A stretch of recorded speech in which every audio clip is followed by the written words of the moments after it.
En la noche más trascendental de mi existencia, cuando las sombras lo envolvieron todo, no fui consciente de que aquel hombre que me abrazaba no era mi esposo. Al retornar la luz, 3 voces distintas se alzaron al unísono en un grito. Durante décadas, me esforcé por sostener la mirada del hombre al que amaba, sin que en ella se reflejara el monstruo que me despojó de mi alma. Saludos, mis amados. Buenos días, buenas tardes o buenas noches, según el momento en que me estén escuchando. Siento una alegría inmensa al poder compartir este momento con ustedes. Me llamo Elena Teresa Velázquez. Cuento con 76 años colmados de vivencias y resido aquí, en Guanajuato, donde el invierno atenaza los huesos de esta anciana, pero donde la calidez humana siempre me ha brindado cobijo cuando más lo he necesitado.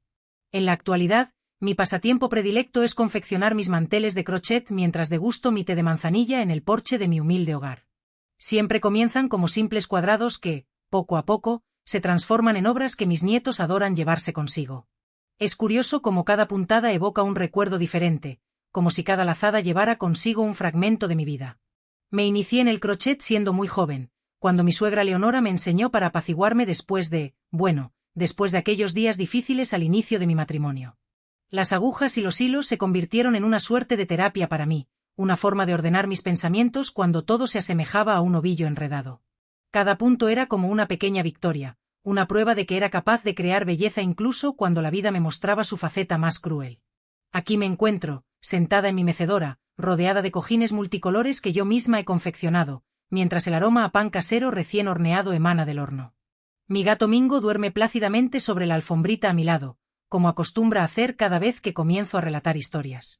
Parece que incluso él disfruta escuchándome hablar sobre la vida. Antes de proseguir, quisiera solicitarles un pequeño favor de todo corazón.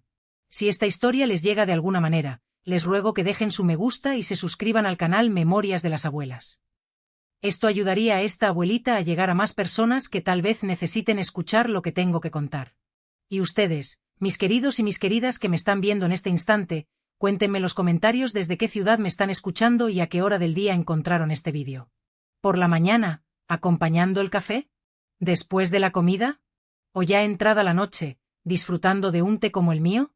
Siempre leo todos y cada uno de sus comentarios y me llena de felicidad saber de dónde son y cuando dedican un momento de su día a escuchar las historias de esta abuelita. Cuéntenme, sí. Vamos a construir una cadena de afecto. Hoy voy a compartir con ustedes algo que he mantenido oculto en lo más profundo de mi corazón durante muchos años. Una historia sobre confianza, traición y cómo, en ocasiones, el mayor desafío no reside en perdonar a los demás, sino en aprender a confiar nuevamente cuando la vida te ha jugado una mala pasada tan cruel que apenas puedes creerlo. Todo comenzó hace muchos años, cuando yo era tan solo una joven soñadora, enamorada de un muchacho de mirada amable, sin sospechar que esos mismos ojos, pero en otro rostro idéntico, cambiarían mi vida para siempre. Nací en 1949 en Veracruz, hija de Ernestina y Clodomiro. Mi madre era costurera y mi padre trabajaba en el puerto. Éramos una familia humilde, pero rebosante de amor. Tengo 2 hermanas mayores, Durbalina y Gersina, y un hermano menor, Olivio. Nuestra casa era pequeña, de madera, con un patio donde mi madre cultivaba de todo un poco, yuca, camote y un árbol de guayaba que era mi mayor alegría cuando se cubría de pequeñas frutas rojas. Las paredes de nuestra casa eran delgadas, se podía escuchar todo lo que sucedía en las demás habitaciones. El piso crujía al pisar, sobre todo en invierno, cuando la madera se contraía con el frío húmedo que llegaba del mar. Por la noche dormía en el mismo cuarto que mis hermanas, en una cama que compartía con Gersina. Aún conservo en mi memoria el olor a lavanda que mi madre rociaba sobre las sábanas. Recuerdo como si fuera hoy la rutina de mis días de infancia. Me despertaba temprano con el aroma del café colándose en el lienzo preparado por mi madre. Iba a la escuela municipal a pie, caminando casi media hora por calles de tierra. En época de lluvias regresaba con los zapatos embarrados hasta los tobillos, pero era una alegría, pues en el camino me encontraba con otros niños del vecindario e íbamos todos juntos como una pequeña procesión de risas y conversaciones. Al volver de la escuela, ayudaba a mi madre con las tareas del hogar. Mientras ella cosía para afuera, yo lavaba los platos en una palangana de aluminio en el patio, bajo el árbol de guayaba. Mi hermana Durbalina se encargaba de la ropa y Gersina de la comida. Olivio, por ser niño y el más pequeño, tenía menos obligaciones, pero ayudaba a mi padre cuando regresaba del puerto, cargando herramientas o sosteniendo el quinqué cuando anochecía y necesitábamos arreglar algo en la casa. Los juegos eran sencillos, pero llenaban nuestros días de alegría. Rayuela dibujada en el suelo de tierra. Matatena con piedritas que escogíamos con cuidado para que fueran del tamaño adecuado. Muñecas de trapo que mi madre confeccionaba con retazos de tela de las costuras. Mi preferida se llamaba Eulalia. Tenía el cabello de lana negra y un vestidito de tela floreada. La llevaba a todas partes hasta que un día el brazo se descosió de tanto abrazo. Mis amiguitos eran los niños del vecindario: Iracema, hija de doña Zenaida, que vendía panés caseros; Teodoro, hijo del dueño de la tienda donde comprábamos queroseno para el quinqué; y Quiteria, mi mejor amiga, que vivía en la casa de enfrente y compartía conmigo las guayabas que robábamos del patio del vecino Aristides, un señor gruñón que nos gritaba, pero que en el fondo no era de mal corazón. En la escuela era una alumna aplicada. Me gustaba, sobre todo, español y escuchar los cuentos que la maestra Diva nos leía. Era una mujer paciente con lentes en la punta de la nariz que me enseñó a amar los libros. Fue ella quien notó que yo era más callada que los demás niños, más observadora. Elena tiene ojos que guardan secretos, le decía a mi madre en las reuniones escolares. Y, en efecto, desde pequeña tenía esa capacidad de observar a las personas, de notar detalles que otros no percibían. Creo que por eso fui la única en notar cuando todo comenzó a cambiar en casa. Tenía unos 9 años cuando mi padre comenzó a regresar más tarde del puerto, con olor a tequila en el aliento y menos dinero en el bolsillo. Vi a mi madre llorar a escondidas mientras remendaba la misma ropa por tercera vez, porque no tenía cómo comprar nueva. La vida en la costa de Veracruz en los años 50 no era fácil para una familia de trabajadores. El dinero era escaso y, muchas veces, insuficiente. Cuando mi padre perdió el empleo en el puerto a causa de la bebida, tuvimos que mudarnos a la casa de mi abuela Hortensia en Puebla. Era una casa aún más pequeña y ahora éramos 9 personas compartiendo el mismo techo, nosotros 6, mi abuela y mis tíos Eustaquio y Aparicio. Fue en Puebla donde viví mi preadolescencia, entre el aroma de comida siempre en la estufa, porque mi abuela decía que casa sin olla al fuego es casa sin alma, y al son de la radio vieja de mi tío Eustaquio, que tocaba sones jarochos incluso fuera de temporada. La ciudad era más grande, con más movimiento, industrias textiles y metalúrgicas que traían un progreso que Veracruz aún no conocía. En la nueva escuela hice otras amistades, pero seguí siendo la niña de ojos observadores. Fue allí donde la maestra Nadir me animó a escribir mis primeras historias en un cuadernito de tapa dura que conservo hasta el día de hoy. Quien observa tanto tiene mucho que contar, me decía, y tenía razón. Solo que jamás imaginé que una de las historias más difíciles de contar sería la mía propia. Mi abuela Hortensia era una mujer fuerte, de esas que criaron 10 hijos con mano firme después de quedar viuda muy joven. Fue ella quien me enseñó las primeras puntadas de costura, diciendo que mujer necesita saber hacer de todo un poco, porque la vida da sus vueltas, palabras que encerraban más sabiduría de la que yo podía comprender a esa edad. A los 12 años comencé a notar los cambios en mi cuerpo, las conversaciones susurradas entre mis hermanas mayores, las miradas diferentes que los muchachos comenzaban a lanzar cuando pasábamos. Mi madre, al percatarse de esto, se sentó conmigo una tarde y me explicó, del modo sencillo en que se hablaba en aquella época, que me estaba convirtiendo en señorita y que necesitaba tener ciertos cuidados. El hombre es como el fuego, Elenita, me dijo, bueno para calentar la casa, pero peligroso si te acercas demasiado. No entendí bien lo que quería decir, pero guardé sus palabras como guardaba todo en el fondo de mis ojos, como decía la maestra. Fue en 1967, cuando tenía 18 años, que mi vida cambió por completo. Ya estábamos viviendo en Guanajuato. Mi padre, después de años luchando contra la bebida, finalmente logró recuperarse con la ayuda de un grupo de apoyo de la iglesia y consiguió empleo en un aserradero de la región. Era una oportunidad de comenzar de nuevo para todos nosotros y la ciudad, con sus inviernos rigurosos y campos abiertos, parecía el escenario perfecto para una nueva historia. Yo trabajaba como dependienta en la farmacia central, en la plaza principal. Fue allí donde conocí a Leonardo Rivera, un muchacho alto, de sonrisa fácil y ojos castaños tan expresivos que parecían conversar conmigo incluso cuando él permanecía en silencio. Venía siempre a comprar medicinas para su madre, doña Leonora, que sufría de reumatismo. En cada visita se demoraba un poco más. Preguntaba sobre mi día. Contaba alguna novedad de la ciudad. Elena, tienes los ojos más atentos que he visto jamás, me dijo cierta vez cuando noté que tenía una mancha de grasa en la manga de la camisa. La mayoría de la gente ni siquiera nota que estoy aquí, mucho menos un detalle así. Y yo, sonrojándome hasta la raíz del cabello, solo atiné a sonreír en respuesta. Inocentes. Leonardo trabajaba en el taller mecánico de su padre, don Juvenal, un español que llegó a México siendo joven y construyó su vida arreglando los pocos automóviles que circulaban por la región en aquella época. Era un trabajo honesto que dejaba sus manos siempre un poco ásperas, con manchas de aceite que nunca desaparecían por completo, sin importar cuánto se frotara con ese jabón grueso que usaban en el taller. Nuestro noviazgo comenzó lentamente, con la bendición de mis padres, que veían en Leonardo a un muchacho trabajador y respetuoso. Me recogía en la farmacia los sábados e íbamos a tomar nieve en la cafetería Alborada, el punto de encuentro de la juventud de la época. A veces, cuando el tiempo lo permitía, paseábamos por la plaza o íbamos al cine Guanajuato a ver las películas que llegaban con meses de retraso desde la capital. Fue en una de esas tardes de cine, mientras esperábamos en la fila, que vi a Gabriel por primera vez. Surgió del otro lado de la calle y, por un instante, pensé que estaba viendo al propio Leonardo caminando en nuestra dirección. Eran idénticos, los mismos ojos, la misma nariz, la misma altura, pero había algo diferente, algo que solo mis ojos observadores podían notar. La sonrisa no era la misma. Los ojos, aunque físicamente iguales, no tenían el mismo brillo. Mi hermano, explicó Leonardo al notar mi confusión. Gabriel es mi gemelo. Acaba de regresar de Ciudad de México, donde estaba estudiando. Gabriel se acercó y extendió la mano para saludarme. Su apretón fue más firme que el de Leonardo, como si quisiera dejar una marca. Así que tú eres la famosa Elena, dijo con una voz casi idéntica a la de su hermano, pero con un tono que me provocó un escalofrío inexplicable. Leo no habla de otra cosa. En aquel primer encuentro, Gabriel se mostró educado. Hizo preguntas sobre mí, sobre cómo conocía a su hermano, pero había algo en su mirada que me incomodaba. Era como si me estuviera evaluando, midiéndome de alguna forma que yo no comprendía. Cuando finalmente entramos al cine, sentí alivio al sentarme entre Leonardo y mi amiga Zuleida, que se había unido a nosotros. En las semanas siguientes, Gabriel comenzó a aparecer en más momentos de nuestro noviazgo. Había decidido quedarse en Guanajuato por un tiempo, ayudando en el taller de su padre mientras decidía qué hacer con su vida. La universidad no es para mí, dijo cierta vez cuando pregunté sobre sus estudios en Ciudad de México.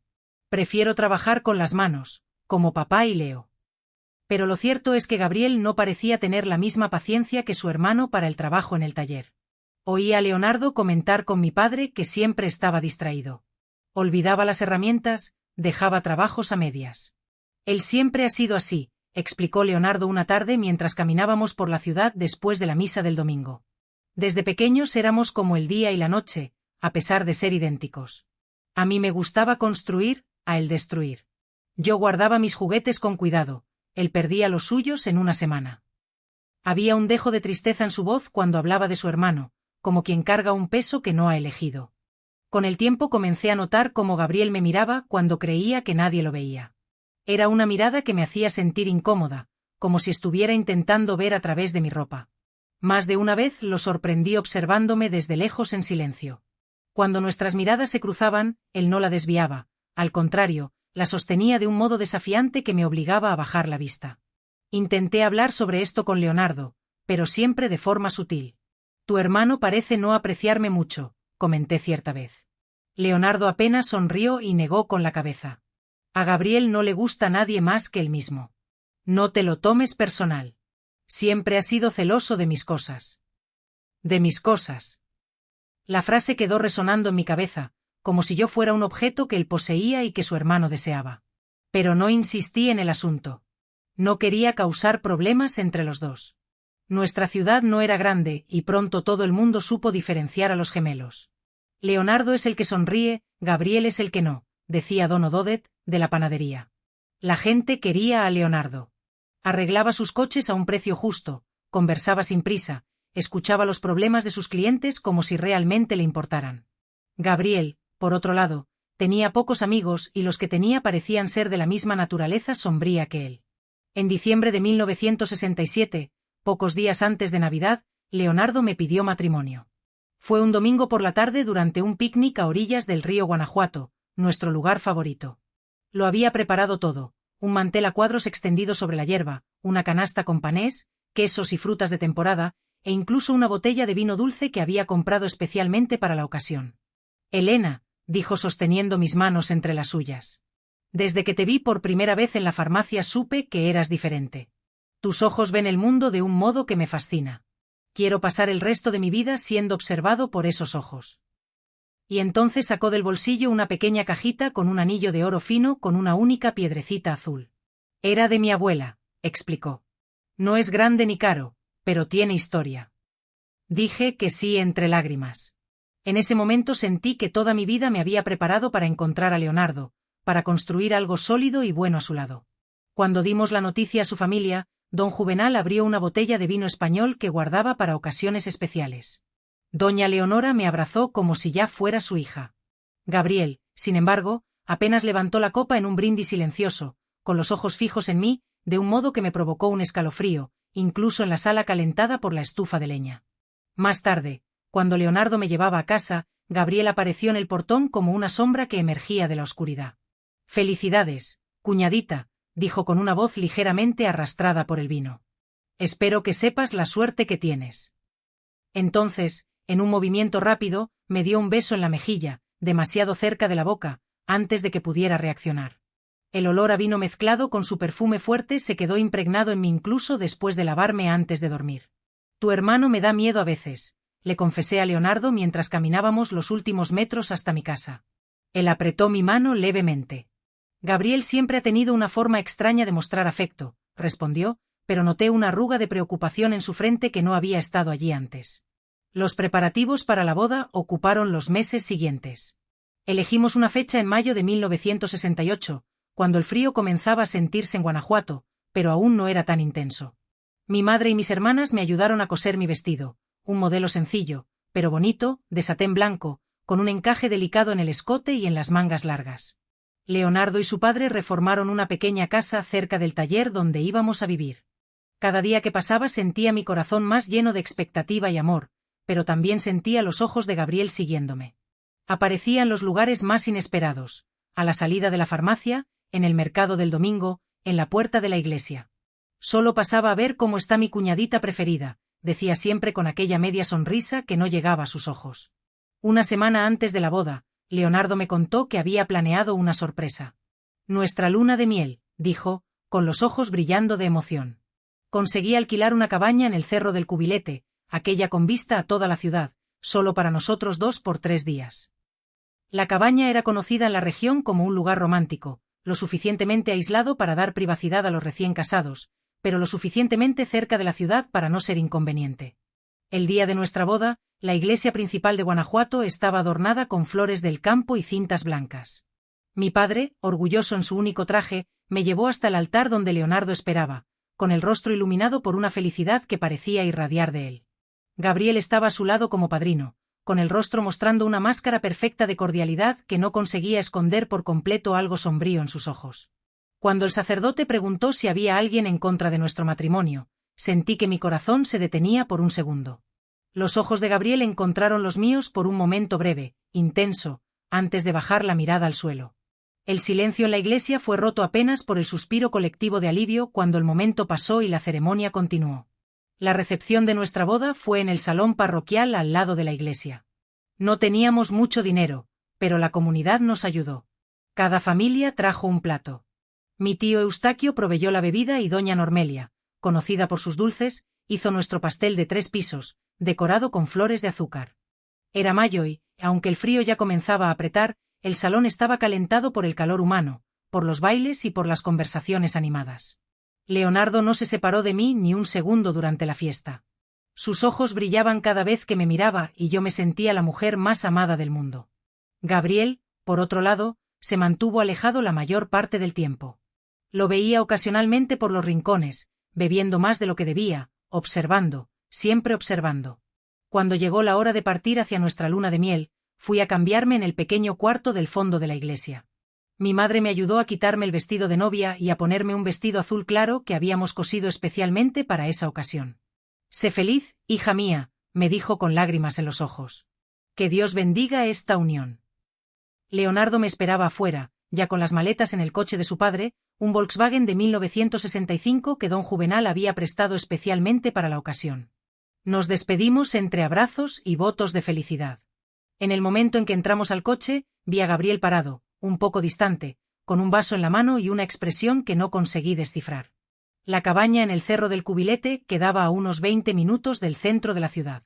Conforme subíamos la carretera sinuosa, la ciudad iba quedando atrás, pequeña y salpicada de luces en la oscuridad que comenzaba a caer. El cielo estaba despejado y las primeras estrellas ya aparecían cuando finalmente llegamos. Era una construcción sencilla, pero acogedora, toda de madera, con un porche que daba al valle.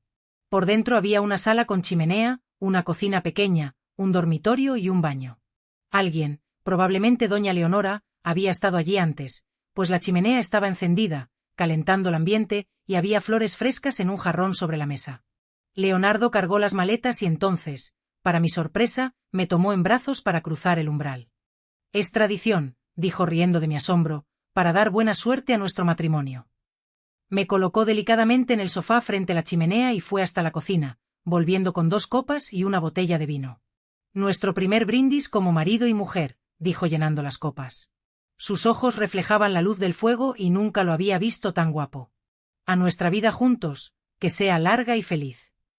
Bebimos el vino lentamente, conversando sobre la ceremonia, sobre los invitados, sobre nuestros planes para el futuro. El calor de la bebida, junto con el de la chimenea, me relajó, alejando el nerviosismo natural de una novia en su primera noche. «Voy a prepararte un baño», dijo Leonardo después de un rato, besando mi frente. «Debes estar cansada de toda esta agitación». Mientras él calentaba el agua, me quedé mirando por la ventana. La noche había caído por completo y afuera solo se veía la oscuridad, con las luces distantes de la ciudad allá abajo y el cielo estrellado arriba. Por un momento tuve una sensación extraña, como si estuviéramos siendo observados. Sacudí la cabeza para alejar ese pensamiento. Era solo el nerviosismo de la ocasión. El baño fue reconfortante, y cuando salí, vestida con el camisón blanco de satén que mi hermana Durbalina me había regalado, encontré a Leonardo en la habitación, ya listo para la noche. Había encendido algunas velas y la luz temblorosa proyectaba sombras suaves por las paredes. «Elena», dijo acercándose a mí y sosteniendo mis manos. «Quiero que sepas que no haremos nada que tú no quieras. Podemos simplemente dormir juntos esta noche si prefieres». Aquellas palabras, tan gentiles, tan consideradas, me hicieron amarlo aún más. «Te amo», respondí, «y confío en ti». Me besó con ternura y entonces fue hasta la ventana para cerrarla. «Está haciendo frío afuera», comentó, corriendo las cortinas. «Voy a buscar más leña para la chimenea de la sala, así la casa se mantiene caliente toda la noche». «Está bien», respondí sentándome en la cama. «Aquí te espero». Leonardo apagó las velas, dejando apenas la lámpara encendida. «Vuelvo enseguida», dijo, y salió de la habitación. Oí sus pasos en la sala. Después, el sonido de la puerta principal abriéndose y cerrándose. Me quedé sentada en la penumbra, oyendo el viento afuera y el crepitar distante de la chimenea en la sala. Era una sensación extraña estar allí, en aquella cabaña aislada, en mi noche de bodas. Una mezcla de ansiedad y... la expectativa se apoderaba de mí. Pasaron algunos minutos eternos. El viento arreció afuera, silbando con fuerza a través de las rendijas de la cabaña, como un lamento fantasmal. De repente, percibí un ruido diferente, un sonido que me sobresaltó, pasos resonando en el porche de madera. Al instante, pensé que era Leonardo que regresaba, pero casi al mismo tiempo, oí otro ruido proveniente de la sala, un crujido leve, como si alguien se moviera en la penumbra. «Leo», llamé con un hilo de voz, un poco asustada por la soledad y el silencio que me rodeaban. No hubo respuesta, solo el sonido inquietante de la puerta de la habitación abriéndose lentamente, con un chirrido apenas audible que erizó mi piel. En la oscuridad densa, apenas iluminada por la luz tenue que se filtraba por las ventanas, distinguí la silueta oscura de un hombre. Reconocí de inmediato el contorno familiar de Leonardo, la forma de sus hombros anchos, su perfil inconfundible, aunque difuminado por la sombra. «¿Olvidaste la leña?», pregunté con una sonrisa nerviosa que temblaba en mis labios, intentando aligerar la tensión que se había apoderado del ambiente. Él no respondió a mi pregunta, no emitió sonido alguno, solo se acercó lentamente a la cama, con una determinación silenciosa que me inquietó. Había algo diferente en sus movimientos, una rigidez extraña, una energía más intensa, casi amenazante. Lo atribuí al nerviosismo propio de la primera noche juntos, a la timidez y la incomodidad que ambos sentíamos al enfrentarnos a la intimidad. «¿Estás bien?», pregunté de nuevo, con un tono de voz más suave, cuando se sentó a mi lado, en el borde de la cama, invadiendo mi espacio personal. En vez de responder a mi pregunta, me besó de repente. Pero no era el beso gentil y tierno de siempre, el beso dulce y delicado que conocía tan bien. Era un beso más intenso, más exigente, casi agresivo, que me tomó por sorpresa. Sus manos estaban diferentes también, más ásperas al tacto, rozando mi piel con una rudeza desconocida. Y el olor. Había algo en su olor que no parecía correcto, una nota extraña, un aroma que no lograba identificar, pero que me perturbaba profundamente. Sin embargo, en la oscuridad y el nerviosismo del momento, no conseguí discernir qué era exactamente lo que me resultaba tan inquietante. Lo que sucedió a continuación fue rápido y confuso, una secuencia de eventos que se desarrollaron con una velocidad vertiginosa. Sus manos, de repente más fuertes de lo que recordaba, me empujaron bruscamente contra las almohadas, inmovilizándome. Sus besos se volvieron aún más agresivos, más demandantes, casi dolorosos. Intenté hablar, decirle que iba demasiado rápido, que me estaba asustando, pero él cubrió mi boca con la suya, ahogando mis palabras en un beso violento que me dejó sin aliento. El miedo comenzó a crecer dentro de mí, como una semilla oscura germinando en mi interior. Algo no estaba bien, algo era profundamente erróneo. Este no parecía el Leonardo que yo conocía, el hombre dulce y considerado que me había prometido minutos antes que iríamos a mi ritmo, que respetaría mis deseos. Intenté empujarlo, apartarlo de mí, pero él era mucho más fuerte de lo que recordaba. La oscuridad de la habitación era casi completa ahora, con apenas la luz débil de la luna entrando por la ventana, dibujando sombras grotescas en las paredes. No conseguía ver su rostro claramente, solo su silueta amenazante que se cernía sobre mí. Cuando intenté voltear la cara, apartar mi rostro de sus besos, sus manos sujetaron mis muñecas con fuerza, inmovilizándolas por encima de mi cabeza. El pánico creció en mi interior, como una ola furiosa que amenazaba con arrastrarme. Intenté gritar, pedir ayuda, pero su boca silenció la mía nuevamente, con un beso brutal que me dejó sin aire. El camisón fue rasgado con una violencia repentina que me paralizó de miedo, dejándome expuesta y vulnerable. Fue en ese momento de terror absoluto, cuando creía que todo estaba perdido, que oí el sonido de la puerta del frente abriéndose con un golpe seco. Pasos resonaron con fuerza en la sala. «Elena», la voz de Leonardo llamó desde la sala, con un tono de preocupación y alivio. «Disculpa la demora. La pila de leña estaba más lejos de lo que pensé». El mundo se detuvo de repente, como si el tiempo se hubiera congelado en ese instante preciso. El hombre sobre mí se paralizó también, inmóvil como una estatua de piedra. Si Leonardo estaba en la sala, entonces, ¿quién era este hombre que me atacaba? La puerta de la habitación se abrió completamente, de golpe, y la luz brillante de la sala iluminó el cuarto como un relámpago, revelando una escena de pesadilla que quedará grabada en mi memoria para siempre. En el vano de la puerta estaba Leonardo, con una pila de leña en los brazos, el rostro transformado en una máscara de shock y horror al ver lo que estaba sucediendo en la cama.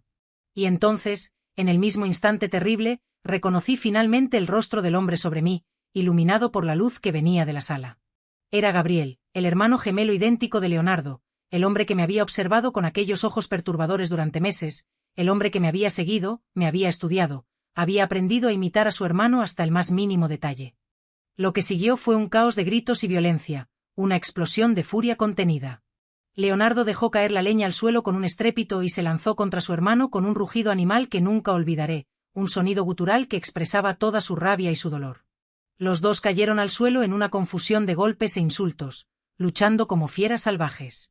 Me encogí contra la cabecera de la cama, temblando incontrolablemente, jalando la sábana para cubrirme, intentando protegerme del horror que se desarrollaba ante mis ojos. La lucha fue brutal y rápida, una explosión de violencia contenida que se desató con furia. Leonardo, alimentado por una rabia ciega que nunca había visto en él, golpeaba a su hermano repetidamente, con una fuerza descomunal. «¿Cómo pudiste?», gritaba entre los golpes, la voz rota por la ira y la traición. «¿Cómo pudiste hacerme esto?». Gabriel apenas se defendía, parecía casi resignado a recibir los golpes. Había una expresión extraña en su rostro, no de arrepentimiento o remordimiento, sino casi de satisfacción, incluso mientras la sangre corría de su boca y su nariz, como si aún apaleado, hubiera conseguido lo que quería, como si su plan macabro se hubiera consumado. En algún momento, conseguí encontrar fuerzas para moverme, a pesar del miedo que me paralizaba.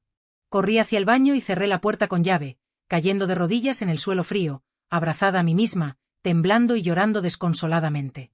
Los sonidos de la pelea continuaban afuera, intensos y aterradores, muebles siendo rotos, vidrio rompiéndose, golpes sordos contra las paredes. No sé cuánto tiempo estuve allí, abrazada a mí misma, temblando y llorando.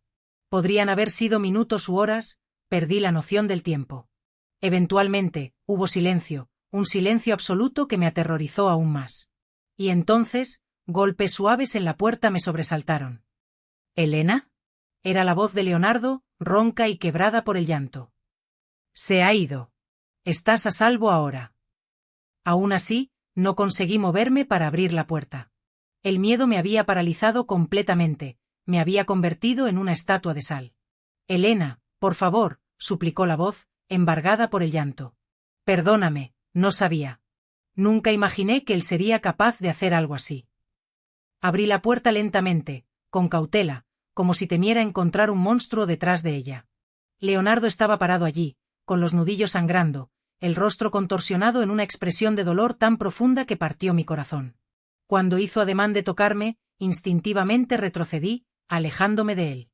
La comprensión de lo que aquel gesto significaba golpeó su rostro como un segundo golpe, una bofetada invisible que lo dejó aturdido. Elena, dijo con las lágrimas corriendo libremente por sus mejillas. Ahora entiendo si ya no quieres estar conmigo. Si no puedes mirarme más. En aquel momento, algo dentro de mí entendió el verdadero significado de nuestra pesadilla. No era solo mi cuerpo el que había sido violado, era nuestra confianza, nuestro amor, nuestra vida juntos que apenas había comenzado, todo había sido contaminado por la maldad de Gabriel. ¿Dónde está él?, conseguí preguntar finalmente, con un hilo de voz. Lo puse en el coche y le dije que nunca más volviera, respondió Leonardo, con los puños cerrados al lado del cuerpo, la mandíbula tensa. Si aparece frente a mí de nuevo, lo mato. Las horas que siguieron fueron un borrón, un recuerdo difuso y fragmentado.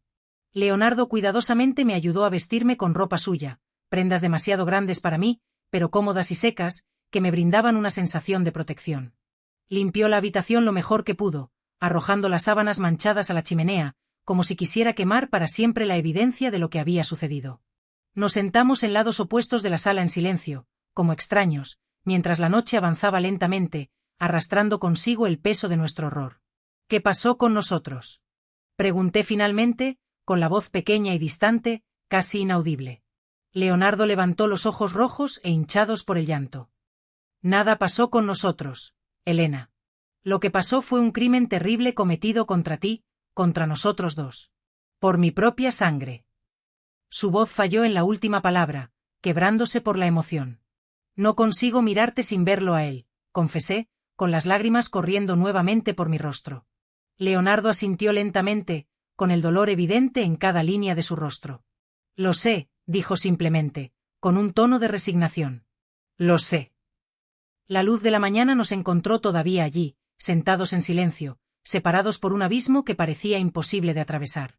Nuestra boda, tan llena de promesas y esperanzas el día anterior, ahora parecía una casa construida sobre arena movediza, hundiéndose antes incluso de haber tenido la oportunidad de vivir en ella.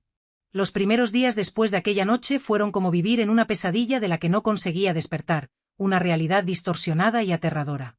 Volvimos a la ciudad en la mañana siguiente, sin intercambiar más que algunas palabras necesarias, frases cortas y funcionales. Leonardo me llevó a la casa de mis padres, no a la casita que habíamos preparado con tanto cariño para nuestra vida juntos, el hogar que habíamos soñado construir. Necesito tiempo, expliqué sin conseguir mirar a sus ojos, aquellos ojos que eran los mismos de quien me había herido tan profundamente, aquellos ojos que ahora me causaban tanto dolor y confusión. Entiendo, respondió con la voz baja y quebrada. Esperaré el tiempo que sea necesario, Elena. Mis padres no entendieron de inmediato lo que había sucedido, la magnitud de la tragedia que se había abatido sobre nosotros. ¿Cómo explicar lo inexplicable? ¿Cómo traducir en palabras el horror que había experimentado? Dije apenas que necesitábamos tiempo, que las cosas no habían salido como esperábamos, que nuestro matrimonio había sufrido un revés. Vi la confusión en sus ojos, las preguntas no hechas, la curiosidad contenida, pero no tenía fuerzas para elaborar una explicación más detallada. Pasé una semana entera sin salir del cuarto, encogida en la cama como una niña asustada, buscando refugio en la oscuridad y el silencio. Las noches eran las peores, los momentos más difíciles de soportar. Cada vez que cerraba los ojos, revivía aquellos momentos aterradores en la cabaña, una y otra vez, como una película de terror que se repetía sin cesar. La oscuridad, las manos ásperas, el descubrimiento horrible, todo volvía a mí con una intensidad insoportable.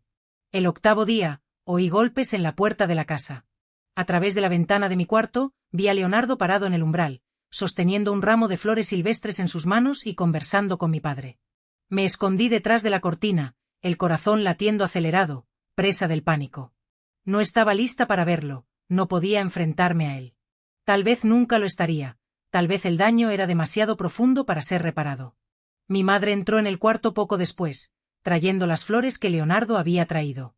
«Está preocupado por ti, hija», dijo colocando el florero en la mesita de noche. «¿Qué pasó realmente entre ustedes?» Miré aquellas margaritas del campo, mis preferidas, las mismas que él me había dado cuando nos conocimos, y algo se rompió dentro de mí, una represa que contenía mis emociones. Las lágrimas que había intentado contener durante toda aquella semana vinieron como una inundación, arrasando con todo a su paso, y entre sollozos conté todo a mi madre, sin omitir detalle alguno. Le expliqué la noche en la cabaña, la aparición de Gabriel, la violación, la pelea, el vacío que había quedado en mi interior. Ella me abrazó en silencio por mucho tiempo, meciéndome como hacía cuando yo era pequeña y tenía pesadillas, intentando consolarme y brindarme un poco de alivio. «Hija mía», dijo finalmente, con la voz suave y llena de compasión, «lo que aquel monstruo te hizo es imperdonable. Pero recuerda que no fue tu marido quien lo hizo. No culpes a Leonardo por el crimen de su hermano». «Pero cada vez que lo miro veo al otro», confesé, con la voz entrecortada por el llanto. «¿Cómo puedo construir un matrimonio así? ¿Cómo puedo amar a un hombre que tiene el mismo rostro de mi agresor?» Mi madre sostuvo mi rostro entre sus manos, obligándome a mirar a sus ojos, con una determinación que me sorprendió. «Tienes los ojos más observadores que he visto, Elena. Úsalos. Ve más allá de la apariencia. Tú, Leonardo, y aquel demonio pueden tener el mismo rostro, pero no tienen la misma alma. No te dejes engañar por las apariencias, busca la verdad en el corazón». Las palabras de ella se quedaron conmigo en los días que siguieron, resonando en mi mente como un eco persistente. Leonardo continuó viniendo todos los días, dejando flores, cartas, a veces solo para preguntar cómo estaba. Nunca insistió en verme, respetando mi espacio, mi tiempo de sanación, demostrando una paciencia infinita. Comencé a leer sus cartas, buscando respuestas entre sus palabras. Estaban llenas de dolor, de arrepentimiento por no haber percibido las intenciones de su hermano, de promesas de protegerme para siempre, de un amor incondicional que parecía inquebrantable.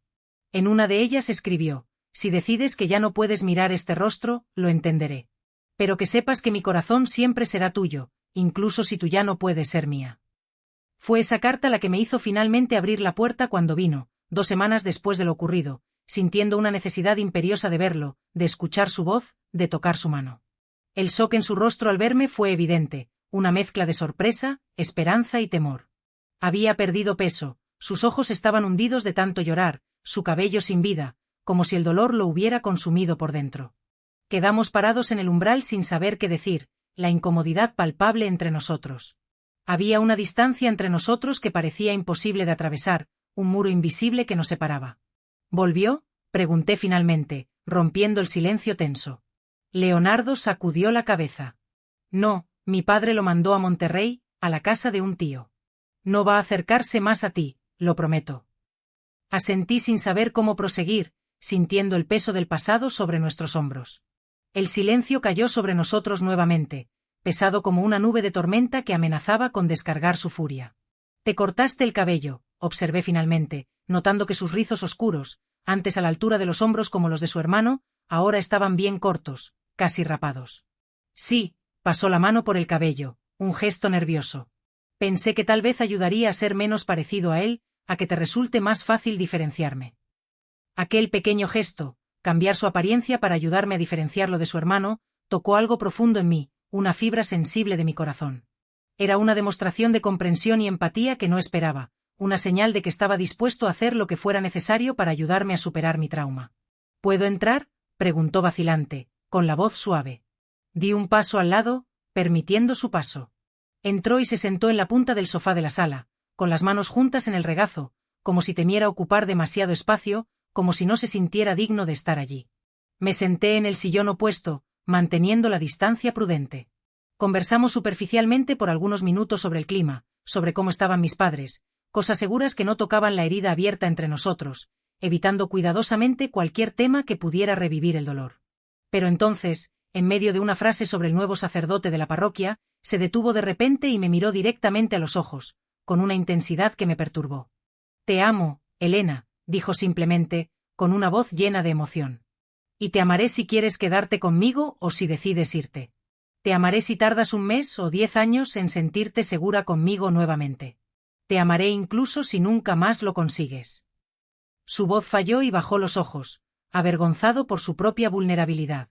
Fue en ese momento que me di cuenta de que él también estaba sufriendo, no solo por la traición de su hermano o por mi alejamiento, sino por un dolor profundo que reflejaba el mío, por la culpa que sentía por lo que había sucedido. Lo que había sucedido aquella noche no solo me había violado a mí, sino también a él, la confianza que tenía en su propia sangre, la imagen que tenía de su familia, todo había sido destrozado por la maldad de Gabriel. Quiero intentarlo, dije, con las palabras saliendo antes incluso de que pudiera pensarlas completamente, impulsada por una necesidad visceral de aferrarme a lo que teníamos. No sé si lo conseguiré, pero quiero intentarlo. Quiero luchar por nuestro matrimonio, por nuestro amor. El alivio en su rostro fue tan profundo que casi me hizo llorar nuevamente.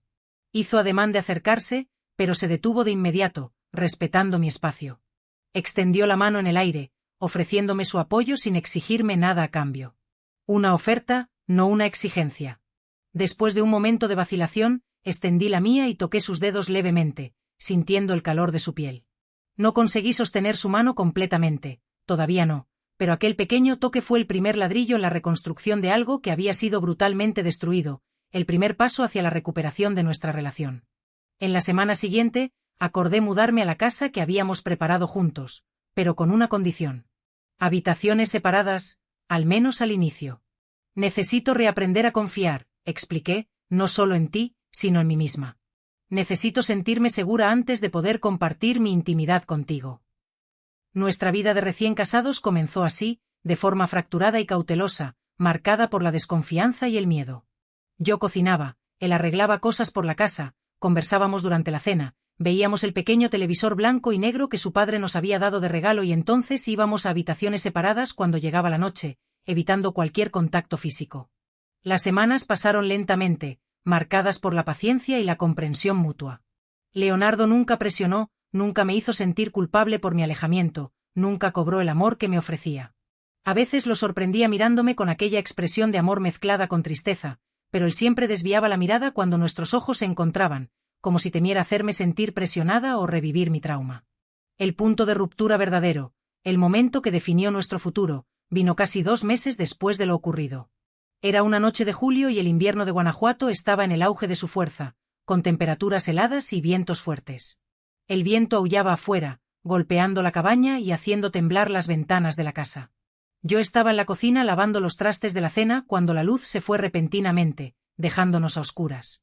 «Elena», oí a Leonardo llamar desde la sala, con un tono de preocupación en su voz. «¿Estás bien?» «Estoy bien», respondí, intentando mantener la calma, pero mi voz salió temblorosa. La oscuridad repentina había traído de vuelta los recuerdos de aquella noche, reviviendo el terror que había experimentado en la cabaña. Sentí más que vi a Leonardo entrar en la cocina, guiado por el sonido de mi voz. «Voy a encender las velas», dijo con una voz calma que me transmitió un poco de tranquilidad. «Quédate donde estás, no te muevas». Lo oí moviéndose en la oscuridad, abriendo cajones, buscando algo, y luego el sonido de fósforos siendo encendidos me alivió un poco. Una pequeña llama apareció de repente, iluminando su rostro, y luego otra a medida que encendía las velas y las colocaba en platos por toda la cocina. La luz vacilante de las llamas proyectaba sombras danzantes en las paredes, creando una atmósfera extraña, y de repente me vi de vuelta en aquella cabaña, en la oscuridad, con una figura amenazante acercándose a mí. Un sonido ahogado escapó de mi garganta, un grito silencioso de terror, y dejé caer el plato que estaba sosteniendo. Se hizo añicos en el suelo con un estruendo que parecía amplificado en el silencio, sobresaltándome aún más. «Elena», Leonardo se acercó rápidamente, preocupado por mi reacción. En pánico, retrocedí hasta golpear contra la pared, sintiéndome atrapada. «No te acerques», grité, incapaz de controlar el terror que me invadía. Él se detuvo inmediatamente, el dolor evidente en su rostro iluminado por la luz temblorosa de las velas. Lentamente colocó la vela que sostenía sobre la mesa y se alejó algunos pasos, respetando mi espacio y mi miedo. «Soy yo, Elena», dijo suavemente, con una voz que me acarició el alma. «Es Leonardo, tu esposo, el hombre que juró protegerte con su propia vida». Su voz, tan gentil, tan diferente del tono que su hermano había usado aquella noche, comenzó a penetrar en la niebla de pánico que me envolvía, disipando mis temores. Respiré hondo, intentando calmarme, controlando la respiración. Lo siento, susurré, avergonzada de mi reacción. Sé que eres tú, es solo que la oscuridad me recuerda. No pidas disculpas, interrumpió con una voz firme, pero gentil. Nunca pidas disculpas por algo que no fue tu culpa. No eres responsable de tu miedo, no te castigues por ello. Quedamos en silencio por un momento, separados por la cocina oscura y por mucho más que eso, por un abismo de dolor y desconfianza. Tal vez, dijo finalmente con la voz casi un susurro, tal vez deberíamos considerar terminar. Terminar nuestro matrimonio. ¿Terminar? Repetí sin entender, sintiendo un escalofrío recorrer mi cuerpo. Nuestro matrimonio, aclaró con las palabras pareciendo arrancar algo de él, como si estuviera haciendo un gran sacrificio. Si mi presencia, si mi rostro te causa tanto sufrimiento, tal vez la mejor forma de amarte sea dejarte libre de mí, permitirte rehacer tu vida sin la sombra de este trauma. La sugerencia me golpeó como un balde de agua fría, aclarando mi mente en un instante, despertándome de mi letargo. La idea de Leonardo saliendo de mi vida, de perder al hombre por quien me había enamorado, por quien había soñado una vida entera, causó un miedo diferente al que había sentido hasta ahora. No el miedo del trauma, sino el miedo a la pérdida, el miedo a quedarme sola. No, dije con la voz más firme de lo que había estado en meses, sorprendiéndome a mí misma. No voy a permitir que él nos robe esto también. No voy a dejar que su maldad destruya nuestra relación. Di un paso al frente, luego otro, saliendo de la sombra de la pared hacia la luz de las velas. Leonardo permaneció inmóvil, con los ojos fijos en mí, llenos de una esperanza dolorosa. Pase lo que pase, continué, con la voz temblorosa pero decidida, no quiero perderte. No por causa de él. No voy a permitir que Gabriel defina nuestro destino. Cuando finalmente llegué lo suficientemente cerca, extendí la mano y toqué su rostro, sintiendo la suavidad de su piel bajo mis dedos. Era la primera vez que hacía esto desde aquella noche, la primera vez que me permitía tocarlo sin sentir miedo. Sentí el calor de su piel bajo mis dedos, la tensión en sus músculos, la tristeza en su mirada. Vi lágrimas silenciosas correr por sus mejillas, brillando a la luz de las velas. Ayúdame a encontrar el camino de vuelta hacia ti, pedí, con mi propia voz entrecortada por las lágrimas. Porque quiero volver, aunque sea difícil, aunque demore, quiero encontrar el camino de vuelta a tu corazón. Él colocó su mano sobre la mía en su rostro, el toque gentil, respetuoso, como si temiera romperme. Estoy aquí, respondió simplemente, con una voz llena de amor y compasión, y estaré por el tiempo que sea necesario. Nunca te dejaré sola. Aquella noche, incluso con la electricidad restaurada horas después, mantuvimos algunas velas encendidas, creando un ambiente íntimo y acogedor. Nos sentamos juntos en el sofá de la sala, más cercanos de lo que habíamos estado en 2 meses, y conversamos, realmente conversamos, no solo sobre el clima o sobre cosas superficiales, sino sobre el dolor, el miedo, la rabia que ambos sentíamos, sobre cómo reconstruir algo que había sido despedazado antes mismo de tener la oportunidad de existir plenamente. Y mientras hablábamos, mientras llorábamos juntos a la luz suave de las velas, sentí algo que no esperaba sentir tan pronto, una emoción que creía haber perdido para siempre. Un pequeño punto de esperanza, frágil como la llama que nos iluminaba, pero persistente, como un brote verde que emerge de la tierra después de un largo invierno. La certeza de que de alguna forma encontraríamos un camino a través de aquel valle oscuro, que superaríamos este trauma y reconstruiríamos nuestro amor. Aquella noche del apagón fue un momento decisivo para nosotros, como si algo se hubiera roto y al mismo tiempo comenzado a reconstruirse, como si el fuego nos hubiera purificado y nos hubiera dado una nueva oportunidad. En los días que siguieron, Leonardo y yo creamos pequeños rituales que nos ayudaron a reconectar, a reconstruir nuestra intimidad. Él comenzó a dejar siempre algunas luces encendidas por la casa durante la noche, para que me sintiera segura y protegida. Yo comencé a observarlo más atentamente, a redescubrir los detalles que lo hacían único, el modo como fruncía la frente cuando se concentraba en arreglar algo, el sonido específico de su risa, la forma como doblaba cuidadosamente las mangas de la camisa antes de lavar los trastes. Fueron las pequeñas cosas, los gestos cotidianos, los detalles insignificantes, los que nos salvaron, los que nos permitieron reencontrarnos. Leonardo comenzó a traer flores del campo todos los viernes cuando volvía del taller. No solo margaritas, sino todas las flores silvestres que encontraba por el camino, creando ramos coloridos y fragantes que llenaban nuestra casa de alegría.